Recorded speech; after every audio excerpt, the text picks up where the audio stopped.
I'm gonna be doing Caleb's event story for Blossom Escape. This is the last one for this event, so I'm excited to get through it. As soon as the lottery results appear, Caleb swiftly snatches my phone away. Hey!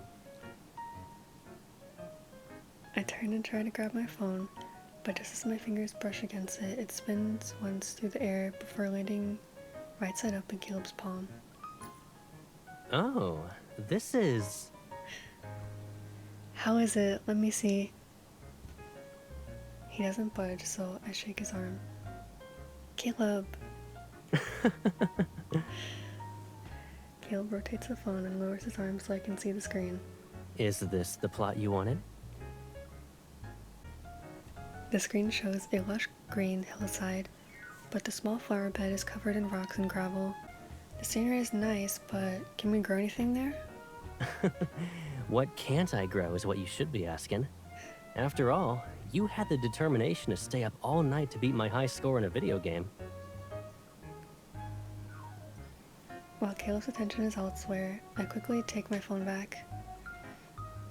I wonder what's inside the starter pack they've prepared for us.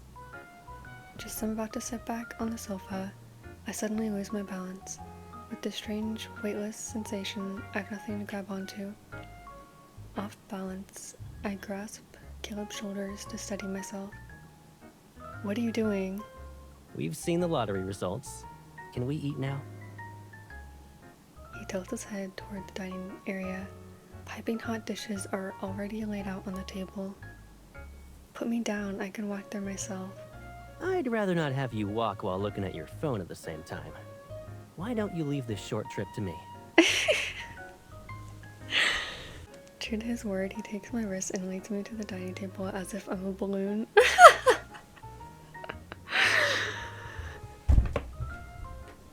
Aren't you gonna look at your phone? We only have 7 steps left. Now it's 6. Caleb, you big dummy.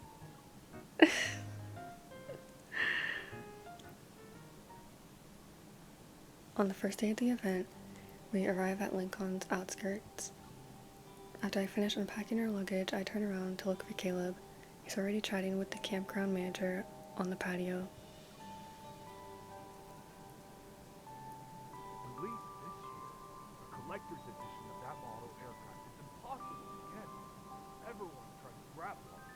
I'd like to thank you for giving yours to me. I just so happen to have bought an extra one. Think of it as a twist of fate. Well, I'll go ahead and get these tools then. Thanks, sir. Is he bribing the manager?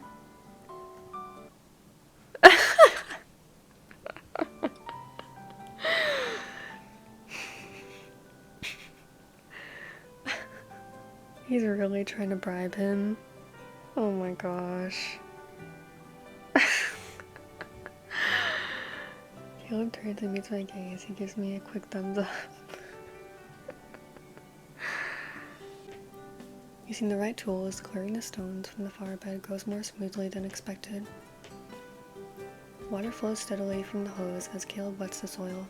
I follow close behind him and add the nutrient solution. When did you get the extra model aircraft? He bought that so he could bribe the manager. Come on.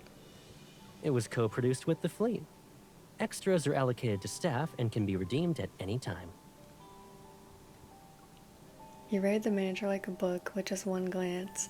No wonder you got my grades from my classmate back then with just a few bubble teas. What are you trying to imply?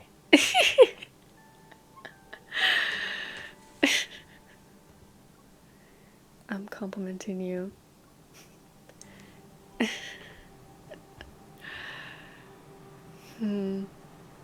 Or maybe he's good at manipulation. I mean, what?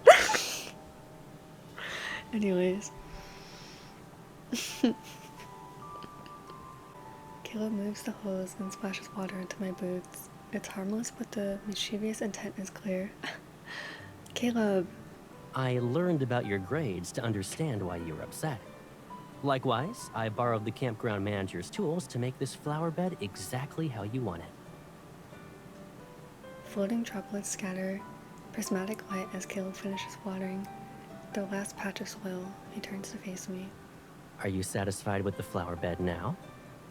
The fresh scent of grass and soil lingers in the air. Our little flower bed looks renewed. It's ready for the seeds to take root in it.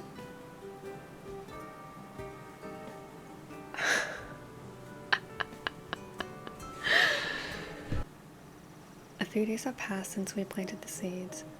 Green sprouts have begun to emerge from the soil, but they're scattered about. The sprouts we got are growing well, but the rest... Did the sparrows eat them? Using my hand, I shade my eyes from the sun and look into the distance. A flock of sparrows is pecking at something on the grassy slope. They seem to be foraging. Do you want to see what's in the care package? It might help. It's finally here. Let me open it. We should move to a safer spot first. Looking down, I notice a small, bent, tender sprout under our feet. I gasp and quickly crouch down to straighten the sprout. Meanwhile, Caleb pats down the loose soil around it. Some of these sprouts are really tiny. You wouldn't notice them unless you were looking carefully. We planted the seeds at the same time, but they're sprouting at different rates. I guess every flower grows at its own pace. Taking a few extra days to sprout is no big deal. They're just like you. Me? Don't you remember how you were as tall as me when we were kids? So you can recall that, but not our school project. We worked on it when we were still in elementary school. Of course I remember. It was one of the rare times we could see eye to eye, literally. Looking at how tall Caleb is now, I can't help but sigh. I thought I finally had a chance to catch up to you, but within 6 months you suddenly towered over me. You're making me sound like a beanstalk in a fairy tale. Were you worried about not being taller than me? After all, it might make you seem less mature to me.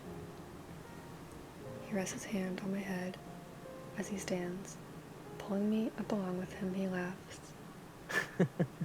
Was there ever a time you thought I was mature? Back then, you cared about my height more than I did.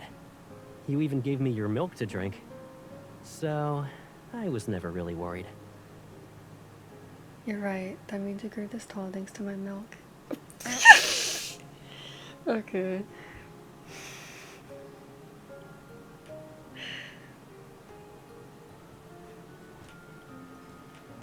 Seeing Caleb has finished dusting off my palms, I take this chance to mercilessly mess up his hair. You never thanked me, and you used that height advantage to tease me. You always patted my head, put stuff on the top shelves, and deliberately compared our heights. Yeah, Caleb is an ungrateful, big, dumb meanie. Should we punish that jerk by making him return the milk you gave him? With interest? I won't be able to grow any taller. With his evil, I can. I'll let it slide. I wave my hand magnanimously and direct him to continue opening the package. The vacuum-sealed bag pops open. Caleb pulls out a pile of fluffy straw. It's a scarecrow. Caleb examines it from every angle. Then he props up the scarecrow and pretends to be hesitant. You know, this scarecrow is just like you. How so? It doesn't even have a nose. It's the same height as you. Stop.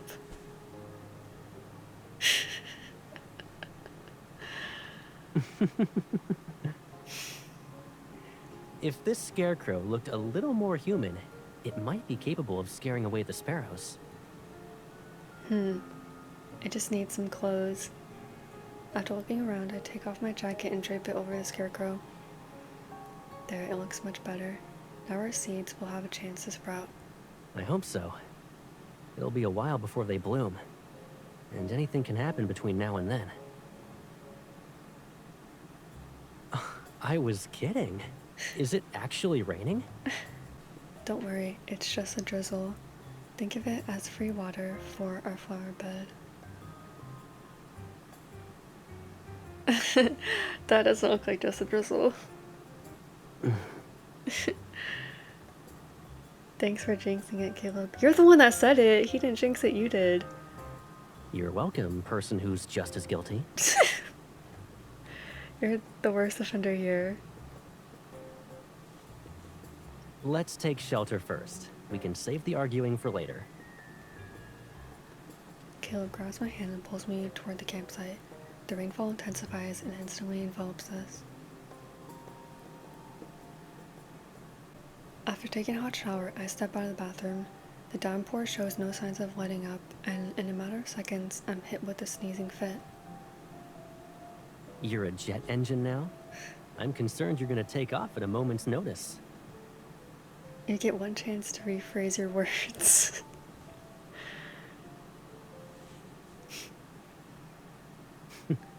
Here, drink some ginger tea. He hands me a piping hot mug. To my surprise, the ginger tea isn't as strong as I expected. It's mild and naturally sweet. Caleb sits on the bed, scoots back, and pats the spot beside him. Come here. I sit down on the edge of the bed. From behind, he grabs a towel and wraps it around me before using it to dry my hair. It's pouring. I wonder if our seedlings will survive. Our flower bed is on a slope. The water won't pool there. I also dug some drainage channels while we prepared the soil. They're not deep, but they should be enough. Oh, and I had some free time these past few days. So, I packed more soil around the seedlings that were growing more slowly. Their roots should be stable now. How were you able to do all that without me knowing? Well, I am taller than you. I guess that means I have better foresight. Stop. I jab my elbow back and heard a chuckle mixed with a grunt from him. His warm breath brushes past my neck. While I drink the ginger tea sip by sip, he continues drying my hair bit by bit. Caleb, you should give me a heads up next time you do these things. This is our flower bed. I want to care for it with you, not cheer you on from the sidelines. What's wrong with cheering me on? Whenever I had a game, you were always the loudest one cheering for me from the stands. Even if you were mad at me just the day before. Then you must have missed all those girls screaming for you. Oh, and the guys. It's to be expected that I only saw you. Do my eyes look like they can see everyone? I always play better when you're watching me. I turn my head and feel the warm air touch my face. As Caleb holds the hairdryer, my hair is gently blown. Stay still. I'm not done yet. The sound of falling rain is quiet outside, and the warm air makes the room cozy.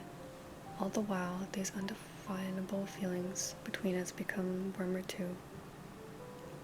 I finish my ginger tea and taste the sharp spiciness of the ginger that had settled at the bottom of the cup.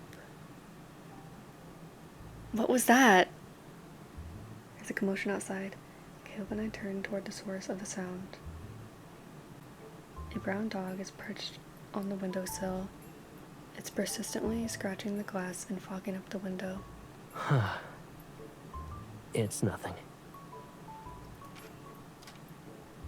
A brown boar dashes inside the moment the door opens. It misses its target and tumbles across the floor. This is Casey. He's the dog that lives on the campsite. I'm amazed. Even dogs are enchanted by you. Well, of course, that's his fellow species. I can't believe I just said that. What do you mean? He saw me borrow kitchen utensils earlier and probably thought we were gonna cook something. That's why he followed us. What? Upon hearing his name, Casey bounds excitedly toward Caleb. He forgot about his tumble. Stop. Although Caleb spoke in a quiet tone, Casey skids to an immediate halt. His head is tilted as he waits for his next command. Sit. Casey stretches out his front paws, slowly lowers himself to the ground, and wags his tail obediently. Good boy. Caleb pats his head as a reward, and Casey responds with a happy bark. I crouched down to pet Casey's fluffy head and noticed a pouch under his neck, a small bit of paper sticking out from it. A note? Whoops, my bad. He's actually here to remind us about our meal. You made dinner? I made a reservation. Oh, Yeah, I didn't cook anything. Are you disappointed? you shouldn't assume things. But I know what you're thinking. A jacket drops onto my shoulders. Then Caleb reaches out to ruffle my hair. It's cold outside. Wear my jacket. Okay. I slowly slid my arms through the sleeves. They're so long that only my fingertips peek out from the cuffs. But you're wearing a tank top though, shouldn't you wear a jacket? Caleb's familiar scent envelops me. It blends with the lingering hints of ginger tea and rain until they become indistinguishable. It rained for the whole night, so we go to the flower bed first thing in the morning to check on it. The seedlings proved more resilient than we expected. The heavy rain has only made them look more vibrant. There's no excess water at all. Caleb, you can be a farmer when you retire. Working as a tutor, chef, and handyman, you already planned out my retirement. I'll be busy even as an old man. As we talk, Casey runs toward us. He's happily pulling a small cart loaded with packages. The car comes to a stop in front of us, and Caleb pulls out some freeze-dried chicken treats to feed Casey. You're getting good at this. Casey's our grade A helper now. We can count on him for all our package deliveries. Caleb takes out the packages and opens them. There are several mouse traps and a bundle of rodent-proof fences. Do we have a mouse problem? I saw some holes when we first tilled the soil, so I bought these just to be safe. Are there really mice? Something's moving by your feet. I'm not falling for that. Come on. MC, if you fall for that, you're gullible. MC.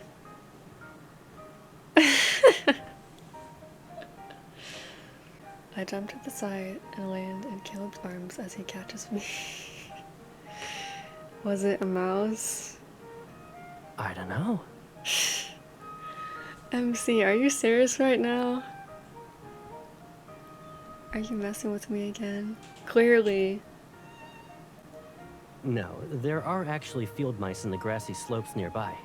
Ask Casey if you don't believe me. You're such a liar. The campsite manager said he named him Casey because the name's derived from a word that means vigilant. Casey's always on top of everything, even catching field mice. Caleb keeps his arms around me. He carefully steps back to a spot away from the seedlings. Then he lets go. The field mice will eat the seedlings, so I'm gonna build a fence around the flower bed. Isn't it time for Caleb's personal assistant to report for duty? You mean Caleb's special appointed assistant? I'm still picking out the tools and reading the second page of the manual when Caleb starts working. The manual says this is step 4, but you're already putting it together. What happened to the other steps? Have I ever followed instructions when I build things? So I'm supposed to stand here and be your cheerleader when you're done? Hearing my complaint, Caleb turns his attention away from the tools and takes off his gloves and playfully pinches my nose. Your nose is all scrunched up. Are you that unhappy? What do you think? It's a simple fence. I know I can put it together quickly. Then why should I just sit here and watch you work? I might as well play with Casey instead. Casey eagerly walks over, but Caleb gently coaxes him away. No one's talking to you. You can play by yourself. What? Are you serious? Is he actually jealous of a dog?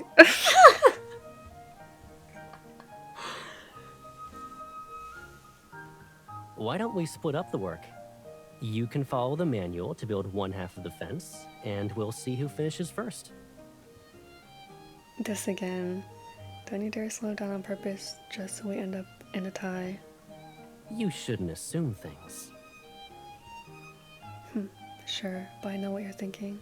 As our familiar banter returns, I notice Caleb's subtle expression of relief and feel my own tension melt away. These tools are under my jurisdiction as your assistant, and since this is a competition, I won't lend them to you. If you're up to the task, then you can show me how those model building skills can come in handy. Should I be grateful that you left me with the materials at least? You did take all the tools. Even with the handicap I created for him, Caleb still manages to finish his half of the fence a few seconds ahead of me. Our fences finally meet, and they form a protective barrier around the flower bed. Nearby, Casey is crouched low to the ground. He's watching something move in the bushes. Dread washes over me. Caleb, look over there. Hmm? Just as Caleb looks up, Casey bolts forward. He tramples an entire row of seedlings and knocks over the scarecrow in the process.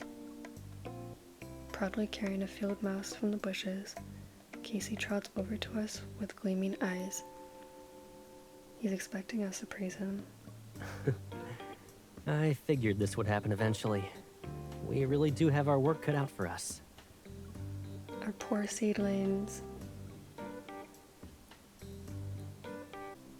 Over the past few days, our flower bed has continued to improve thanks to Caleb's amazing handiwork. He even had someone bring in aerospace-grade polymer waterproof sheets from Skyhaven to build a rain shelter for our plants. But the flowers seem to be stuck in their buds. There are no signs of them being ready to bloom. I hope we won't have only buds when the event ends. They'll be blooming later than expected, but we still have time. Let's wait for a bit.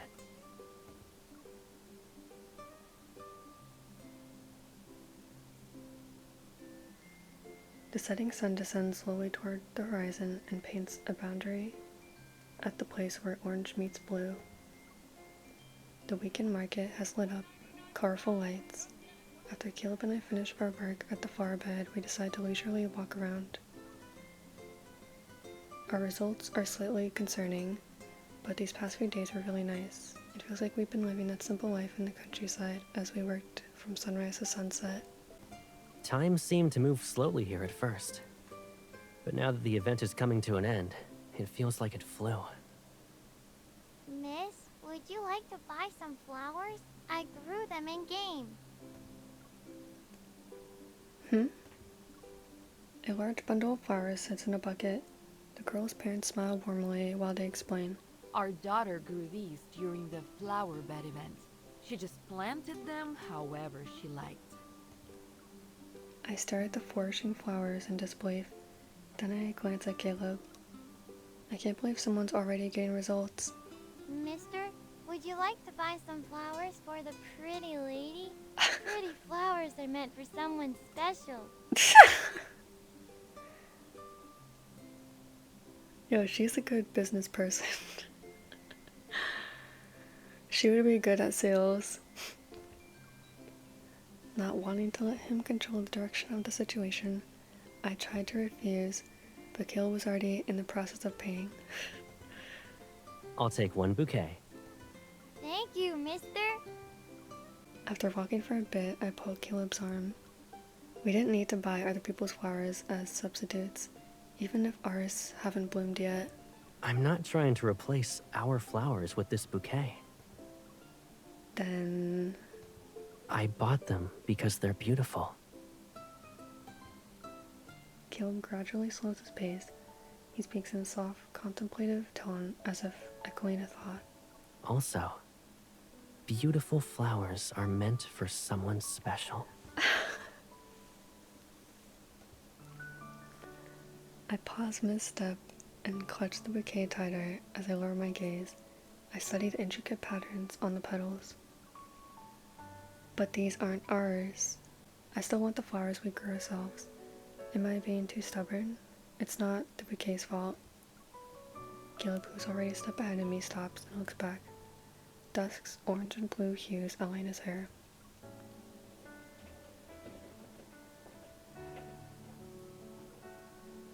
Before the silence can persist, Caleb reaches out to pat my head. The small distance between us is dissolved. There will always be a result. What if none of them bloom? Will that still count as a result? Yes, even if it's not what we're hoping for. Regardless of whether the flowers bloom or not, they're the flowers we cultivated, protected, and watched over together. Even if none of them blossom, we can take what we've learned and plant new ones. Tilting his head, he reaches out to me. There's no disappointment in his eyes. Instead, they shine with genuine contentment. As long as you're willing to keep trying, our flowers will bloom someday.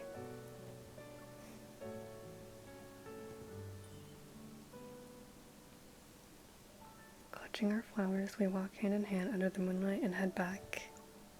The flower buds in our garden have begun to unfurl.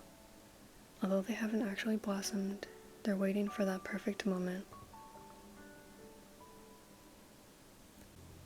It's the last day of the event and our flowers still haven't bloomed. Caleb seems much more at peace than I am as we sit side by side on the grassy slope. We stare at our flower bed. Everyone is posting pictures of their plot's prettiest flowers. They already put them in pots and are planning to take them home. I'm jealous. Tomorrow this place will return to being a field. I'm really gonna miss it. We didn't grow anything, so there's nothing to miss. What I'll really miss is our short vacation together. I have to return to Skyhaven tomorrow. You won't feel sad about it this time, right? I won't. I will. Under spring sunlight, Casey's chasing butterflies in her flower bed. I'm about to get up to stop him, but I end up sitting back down on the grassy slope. Never mind, he can play. These flowers won't be blooming anytime soon. But to my surprise, Casey only pounces a few times before quietly sitting down by the flower bed. Why is he well behaved today? Maybe it's time for his afternoon nap. Sure enough, Casey lets out a yawn before closing his eyes. Yawns are contagious. Watching Casey makes me yawn too. My eyes water a little.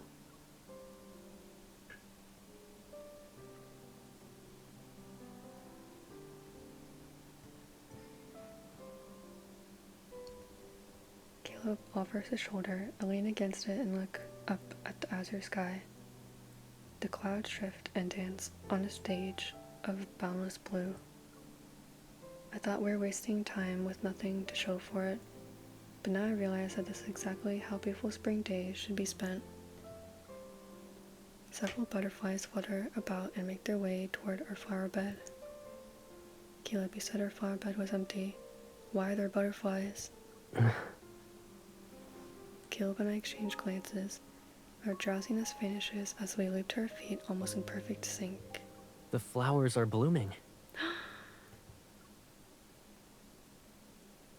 The butterflies land on a single flower that has quietly blossomed. It was unnoticed until now. More buds unfurl their petals. While those aren't in full bloom yet, they're definitely brimming with life. They really are blooming. I can't help but circle the flower bed in excitement. My movements wake up Casey, but he stays at the edge. Maybe he senses the flowers that just blossomed. I'm taking some of these home. You should bring a few back to Skyhaven, and maybe we can bring them to the fleet's HQ. Caleb doesn't respond. When I turn around, I find him kneeling in the flower bed. He's gently cradling a flower. I didn't think they'd actually bloom. Maybe they just need some more time, and now they found that perfect moment. I kneel beside him, and I also cradle the flower. The warmth of his touch and delicate petals beneath our fingers bring a smile to my face. And once again, it's all thanks to you. Because of my encouragement? Because you were patient until the very end and never gave up. It doesn't matter what role you pick after you retire. You'll still need your trusty assistant.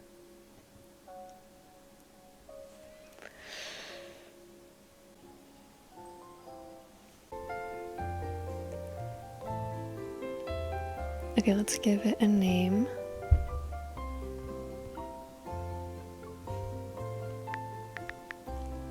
I'm gonna make it the same name as MC. Okay, let's pick a color. Oh my gosh, this is so cute. Okay.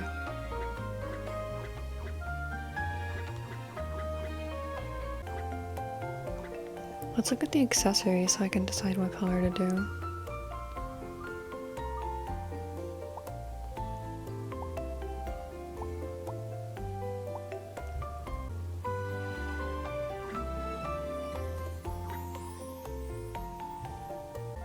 So I gotta get as much of these done quick so that I can get these rewards.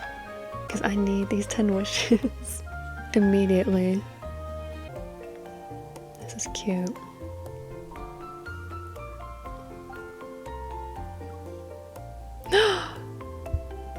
Oh, it goes on the face. For some reason I assumed it was gonna go as like a hair accessory.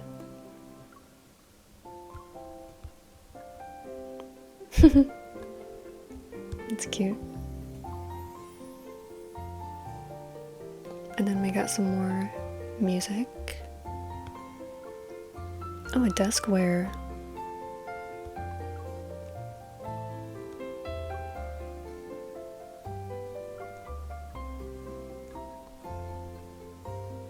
I like these rewards.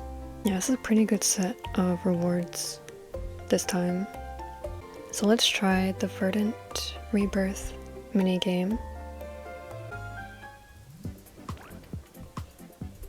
Wait, I don't know what the... what? Oh, okay. Oh, okay, so we just have to make the area green grass. Okay.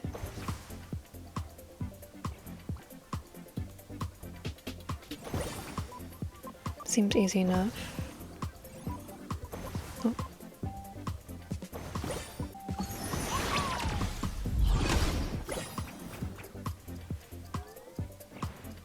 Oh gosh, no. There's a lot of them now.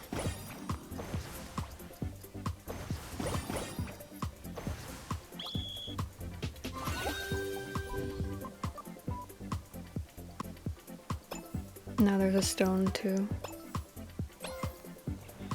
Oh gosh.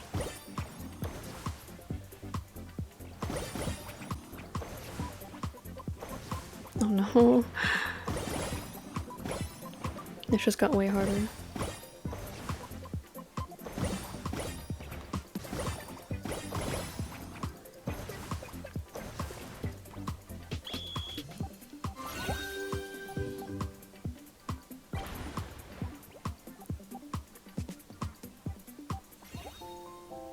Alright, that's all I can do for now, for the minigame. Alright, so that's it for the Blossom Escape event. I finally finished it. So that's gonna be it for this one. Bye!